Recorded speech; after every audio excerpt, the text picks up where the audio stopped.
Hey everybody, this one is all about respecting yourself and others when you are on the interwebs.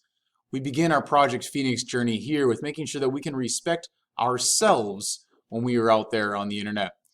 First, let's talk about a digital footprint. What is a digital footprint? It's something you leave behind when you are on the internet. How many of you have sent a message or posted a comment online? Oh, quite a few of you. How many of you have ever created a profile on a social networking site? The Facebook, the Snappy Chat, the Instagram, something like that.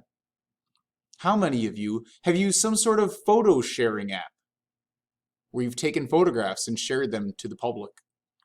How many of you have ever Googled your own name? Were there any results about you? If not, you should. That is a good practice. You're not being a narcissist by looking yourself up. Find out what kind of information is out there about you.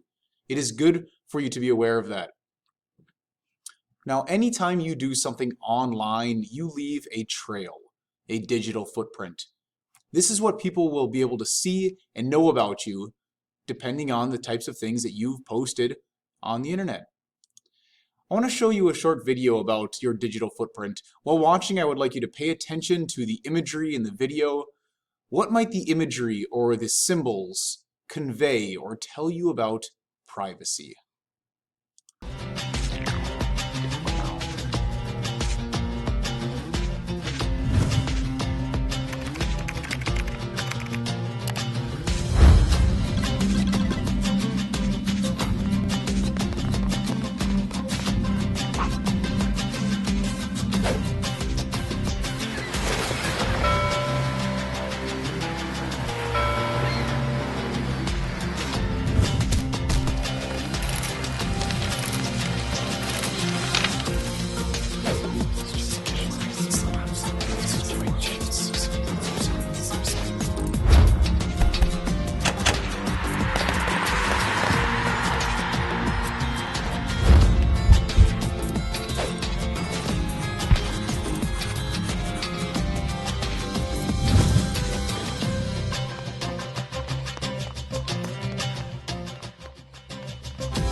So we saw a few images there. We saw images that show us that your information can be searched, it can be copied, it is permanent.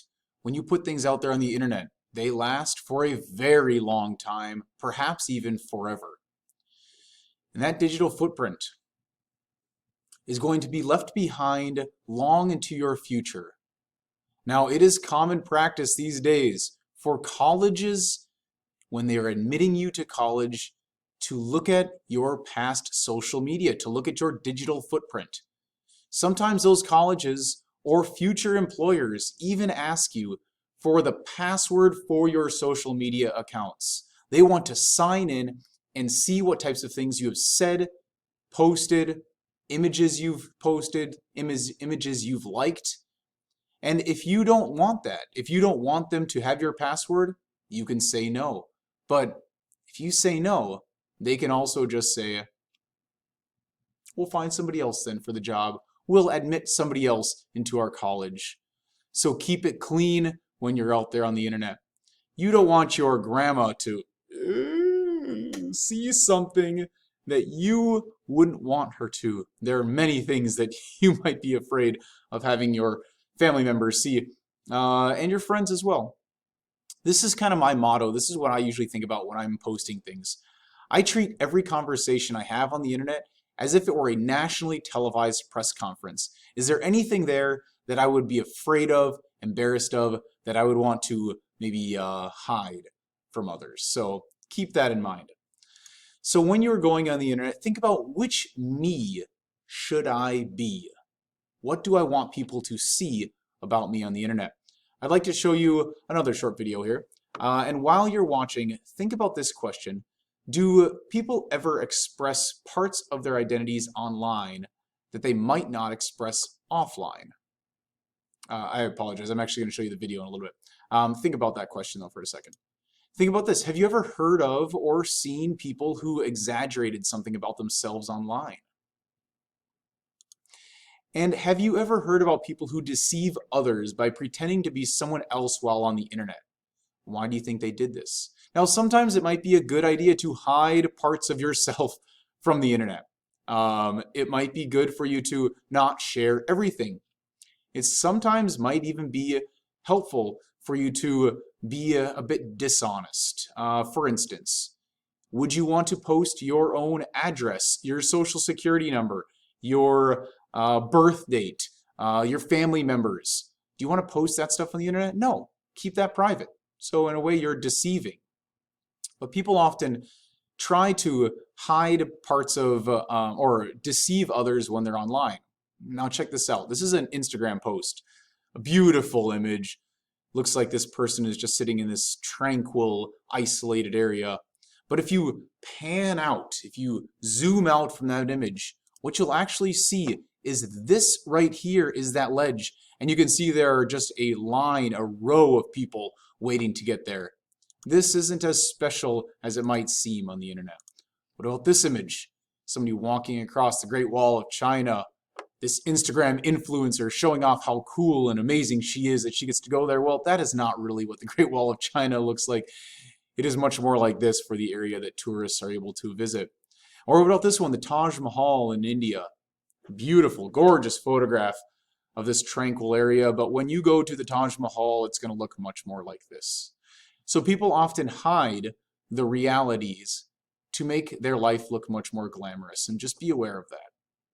All right, this video is about Henry. It's about him creating his online identity and determining which parts of him he actually wants to share and which parts he's keeping private. I go on forums and stuff sometimes. Not that often. I mostly just kind of lurk, but at times I'll post stuff.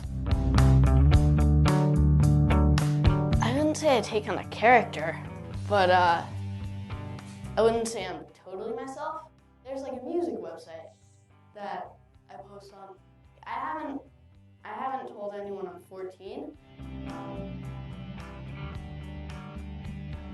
So it's cool because you're kind of respected as it, because like, you know, you can show your age, and I haven't showed it. So it's cool because I'm kind of treated like an adult. Like, I don't create a different persona or anything, but I don't go out of the way to make it a point that the age that I am. People are treated differently if they think you're 25 than they think you're 14.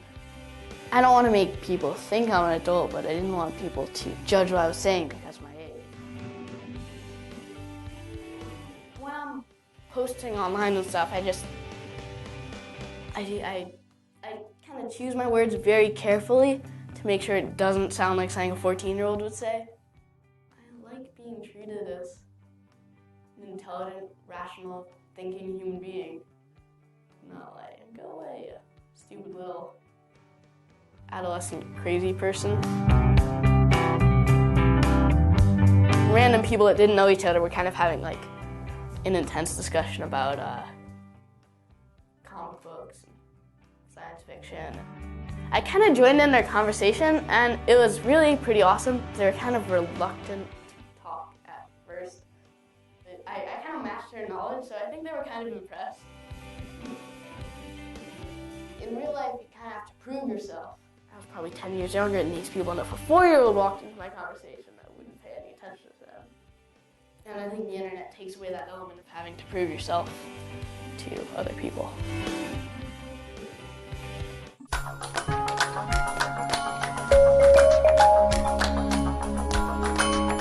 So when you're creating your online identity, think about what your motivation is. In this video, what do you think motivated Henry to hide his age? He wanted to be treated as older, be seen as more mature, be more respected when having conversations.